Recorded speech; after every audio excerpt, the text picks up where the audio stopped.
Assalamualaikum warahmatullahi wabarakatuh. Selamat datang di mata pelajaran Pendidikan Kewarganegaraan di bab 1 Perumusan dan Penetapan Pancasila sebagai Dasar Negara, kelas 7 SMP semester ganjil. Nah, saat ini kita ada di pertemuan kedua. Di pertemuan ini, kita akan mempelajari subbab tentang penetapan Pancasila sebagai dasar negara. Nah, apa saja tujuan pembelajaran kita? Yang pertama, siswa dapat membandingkan pendapat para tokoh tentang dasar negara. Dan yang kedua, siswa dapat mendeskripsikan pembentukan PPKI.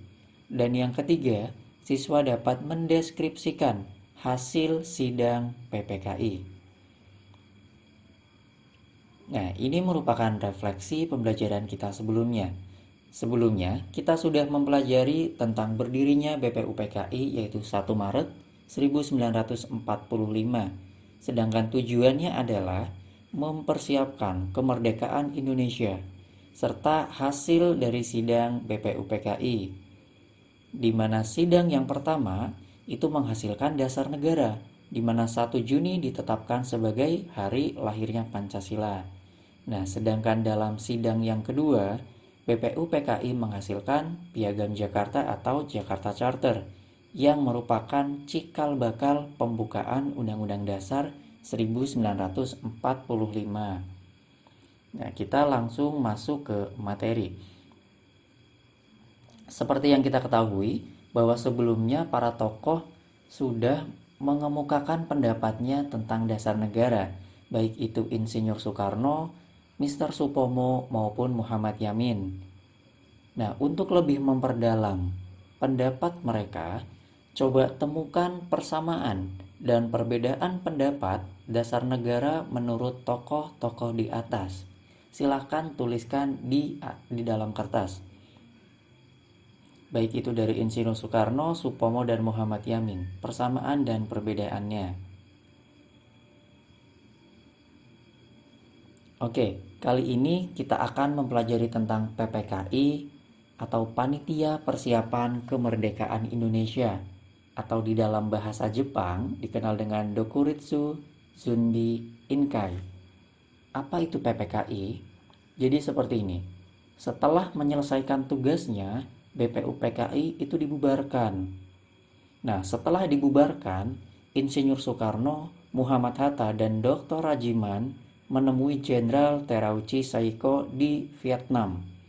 Nah, pertemuan mereka menghasilkan PPKI yang akhirnya ditetapkan Insinyur Soekarno diangkat menjadi ketua PPKI.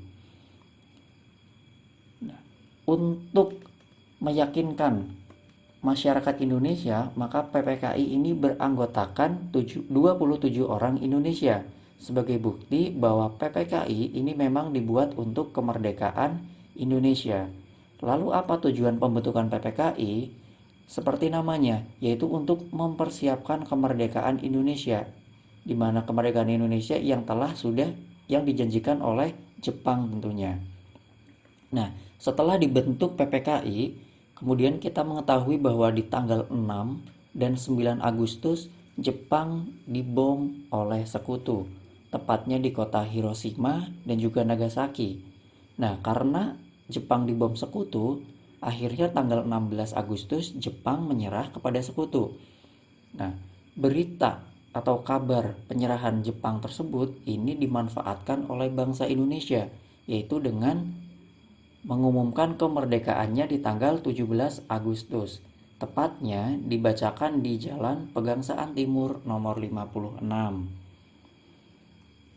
Nah, setelah Indonesia merdeka, barulah PPKI di sini melaksanakan sidang yang pertamanya, yaitu 1 hari setelah kemerdekaan Indonesia, yaitu tanggal 18 Agustus. Apa saja hasilnya? Hasil yang pertama adalah menetapkan Undang-Undang Dasar Republik Indonesia 1945 sebagai dasar negara Indonesia. Dan yang kedua, memilih Insinyur Soekarno dan Muhammad Hatta sebagai presiden dan wakil presiden. Dan yang ketiga, membentuk sebuah komite nasional untuk membantu tugas atau kerja presiden. Nah, Karena di dalam pembukaan undang-undang di alinea keempat terdapat sila Pancasila, maka tanggal 18 Agustus ini ditetapkan secara yuridis atau secara hukum sebagai Pancasila menjadi dasar negara Indonesia.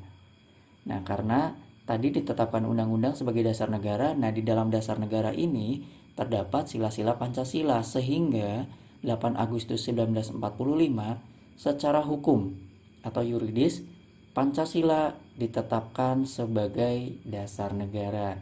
Nah, ini merupakan sejarah di mana Pancasila ditetapkan sebagai dasar negara. Kemudian terdapat peristiwa-peristiwa penting di dalam PPKI. Nah, ini merupakan peristiwa pentingnya, yaitu terdapat perbedaan sila Pancasila di Piagam Jakarta dengan pembukaan Undang-Undang Dasar 1945. Apa perbedaannya? Jadi seperti ini. Di dalam Piagam Jakarta, yaitu hasil sidang BPUPKI yang kedua, ini sila pertama berbunyi ketuhanan dengan kewajiban menjalankan syariat Islam bagi pemeluk-pemeluknya.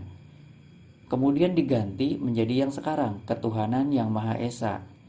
Nah, jadi saat itu para pendiri bangsa pertama itu menyusun sila pertama berbunyi ini, ketuhanan dengan kewajiban menjalankan syariat Islam. Namun, para tokoh pendiri bangsa yang berasal dari bukan beragama Islam, mereka mengusulkan bahwa kalimat kewajiban menjalankan syariat Islam bagi pemeluknya ini diganti dengan ketuhanan yang Maha Esa.